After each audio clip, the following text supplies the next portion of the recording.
고마우신 하나님, 또 오늘도 이렇게 새날 또 한 주간을 열어주셔서 고맙고 감사드립니다. 주님 안에서 안식하고 또 새로운 우리 힘과 또 능력으로 좀 회복되었는데 또 이 한 주간도 우리의 삶의 현장에서 또 성실하게 살아갈 수 있도록 도와주시고, 항상 우리 성경이 말하는 대로 내 뜻이 아니라 하나님의 거룩하신 뜻을 위해 살아가는 또 한 주간이 되게 하여 주시옵소서. 늘 익숙한 일이어도 저희가 또 방심하고 교만하면 또 실수가 정말 많은 것인데, 오늘 하루도 성령님께서 저희들을 붙잡아 주시고 또 저희도 겸손히 우리에게 주어진 일들을 또 감당하고 항상 주님을 바라볼 수 있도록 도와주시고, 또 코로나의 정말 이런 확산세가 다시 한번 또 잡힐 수 있도록 우리 하나님께서 긍휼히 여겨 주시옵소서. 아무쪼록 저희들이 오늘 하루에 모든 일정과 일가와 만남과 추진하고 하는 모든 것들을 주님께 의탁합니다. 짐을 맡기고 길을 맡기고 행사를 맡깁니다. 하나님께서 다 맡아주시고 잘 이끌어주시고 저희는 영과 또 몸으로 순종하며 나가는 또 오늘 하루가 되게 하여 주시옵소서. 감사드리고 예수님의 이름으로 기도드립니다. 아멘. 오늘 주시는 말씀은 우리 역대하 23장 19절입니다. 우리 역대하 23장 19절 말씀. 우리 매일 성경 우리 본문을 가지고 이렇게 진행합니다. 19절 말씀. 또 문지기를 여호와의 전 여러 문에 두어 무슨 일에든지 부정한 모든 자는 들어오지 못하게 하고. 아멘. 제사장 여호야다의 개혁에 대한 내용입니다. 원래 이제 우리 문제가 있는 곳은 이렇게 보면은 있어야 하는 것이 제대로 있지 않죠. 그 다음에 없어야 되는 건데 그런 것들이 있는 것이죠. 그런 게 어떤 문제가 있는 곳의 특징입니다. 개혁이라고 하는 것은 이거를 바꾸는 거죠. 있어야 할 것을 당연히 있게 만들고, 있어서는 안 되는 것들, 없어야 되는 것들, 그런 것들을 없애는 것. 그게 개혁입니다. 오늘 제사장 여호야다가 이런 개혁을 하죠. 먼저 있어야 되는 것. 참된 예배를 회복합니다. 예배를, 그 앞에 예배가 많이 무뎌졌기 때문에 예배를 회복시키면서 제사장과 레위인들이 번제를 드리도록 하고 찬양을 하도록 이렇게 하고, 독특한 게 우리 문지기에 대한 이야기가 나오죠. 오늘 본문 19절 말씀인데 이 문지기들을 다시 복직시켜요. 그래서 부정한 자들의 성전 출입을 금지시키죠. 여기서 부정한 자들이라고 하는 것은 하나님을 빙자하는 사람들, 예배를 빙자해서 어떤 이 참된 예배를 회방하고 또 자기들의 사사로운 이익을 챙기려고 했던 자들. 예수님 시대도 이런 자들이 있었죠.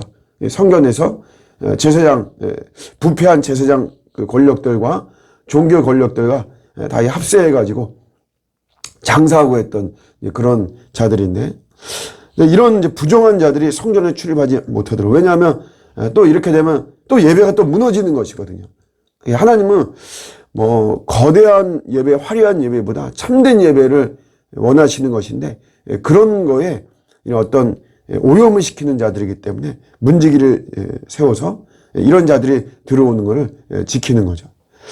또 없어야 할 것을 없애죠. 바알의 신당들을 부수고 바알의 제단과 형상들을 깨트리고 바알의 제사장, 어쨌든 이런 자들을 없애야 돼요. 그래야지 이게 없애지 않으면 계속해서 이런 바알 숭배가 나오니까. 그런데 가장 앞장서 있는 이런 바알의 제사장 마단을 처형하는 이런 개혁을 하고 있습니다. 결국 우리 마지막 절에 보면 이렇게 하니까 그 땅의 모든 백성이 즐거워하고 성이 평온하다라고 하는 당연한 결과입니다. 오늘 이제 이런 거 보면서 우리가 가꾼다라고 하는 거 참 중요합니다. 문지기를 세웠다. 여호야다가 개혁을 하면서 문지기를 세운 거는 이런 성전 예배를 훼손시키지 않겠다. 그러면서 회복된 이런 예배를 내가 잘 지키겠다. 내가 가꾸겠다라고 하는 그런 영적인 의지를 보여주고 있는 거죠. 뭐든지 가꾸지 않으면 잡초가 생기는 것입니다. 가꾸지 않는데도 그냥 잘 되어가고 있다? 그런 거는 없는 것이죠. 우리가 관심도 갖고 마음도 두고 사랑도 하고 계속해서 손길로 가꾸고 이래야지만이 잘 되어지는 것이에요. 우리 거름을 주잖아요. 우리가 농작물에 거름을 주는데 거름 중에 가장 좋은 거름이 무슨 거름인가? 발거름이다. 그런 말이 있습니다. 수시로 가서 잡초 하나를 뭐 뽑더라도 풀 한 포기 뽑더라도 자꾸 가서 이렇게 뽑고 그런 발걸음이 어떤 농작물이든지 튼튼하게 만든다라고 하는 거죠. 그러니까 그만큼 우리가 가꾼다라는 것은 참 중요하죠. 태생적으로 강하고 아름답고 싱싱해도 우리가 가꾸어야만 되는 것이고요. 반대로 좀 태생적으로 볼품없고 뭐 우리가 그래도 잘 가꾸면 아주 좋은 모습이 될 수 있는 것입니다. 원래부터 명문가는 없습니다. 가정과 가문의 명문가는 이게 다 가꾸는 것이에요. 우리 가정을 내가 막 가꾸고 아름답게 그런 속에서 명문가가 되는 것이지 그냥 명문가가 자동적으로 우리에게 주어지고 이런 것은 아닙니다. 신앙은 가꾸는 것이에요. 신앙생활이라고 하는 것은. 저는 하나님께 받은 그런 복 중에 하나가 뭐냐면 그냥 믿어지는 거예요. 우리 모태신앙이 사실 그런 게 좀 어려운 모습도 있거든요. 그런데 저는 하나님의 은혜로 그냥 다 믿어졌어요. 성경 전체가 다 믿어지고 뭐 거의 의심을 하거나 뭐 그런 것 때문에 제가 뭐 괴로워하거나 고민하거나 뭐 영적으로 방황하거나 그런 건 없습니다. 예수님이 다 믿어졌어요.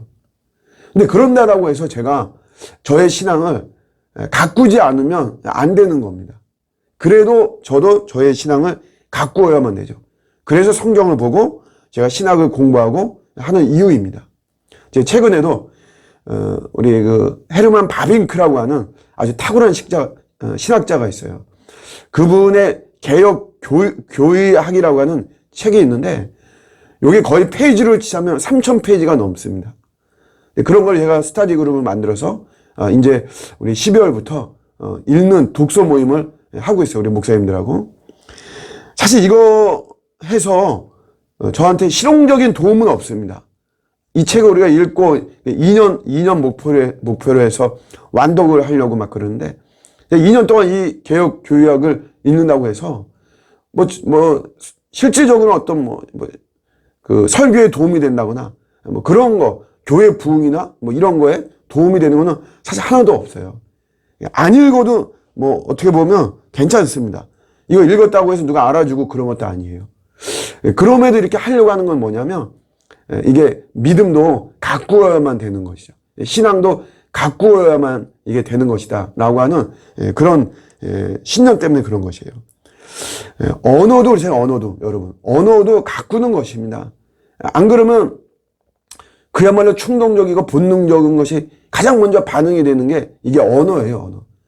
마귀가 항상 이 언어를 이게 딱 붙잡고 있거든요.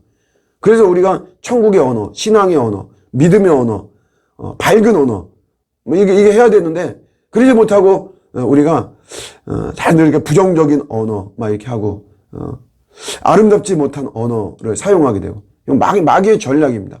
마귀가 그거를 다 이렇게 붙잡고만 있죠. 근데 그런 것들도 우리가 가꾸는 것이에요. 이 언어도 내가 참 힘이 되는 언어, 용기를 주는 언어, 하나님을 찬양하는 언어, 믿음의 언어 이런 거 사실 우리가 이렇게 가꾸는 거죠. 마음도 그렇죠. 마음도 예쁜 마음으로 아름다운 마음, 착한 마음으로 우리가 뭐 금수저, 흙수저 하지만 우리가 이 마음은 이게 정말 금수저가 돼야 됩니다. 금수저가 이게 사람들은 자기 얼굴에 점이 있고 흉터가 있고 눈 밑에 지방이 있고 그러면 그런 거 막 우리 수술하고 막 아름답게 가꾸고 막 그러려고 해요. 그런데 굽은 마음에 대해서는 별로 신경을 안 쓰죠. 근데 정말 중요한 거는 우리 굽은 마음을 올바르게 펴는 게 이게 얼마나 중요합니까? 그러니까 모든 것들은 가꾸는 게 굉장히 중요한 것이에요. 나를 가꾸지 않으면 결국 내가 잡초가 됩니다. 그러니까 남을 가꾸는 이런 일을 하는 사람들은 더 나를 가꾸어야만 돼요. 뭐 저 같은 경우도 그렇죠. 남의 인생을 자꾸 아름답게 해주고 하지만 내 인생도 제가 가꾸지 않으면 제 인생 황폐해지면 그게 여러분 뭐예요? 의미가 없는 것이죠. 우리 물리치료사가 남을 고치는 거잖아요. 남을. 근데 이분들은 정말 스트레칭을 열심히 해야 되는데 이분들이.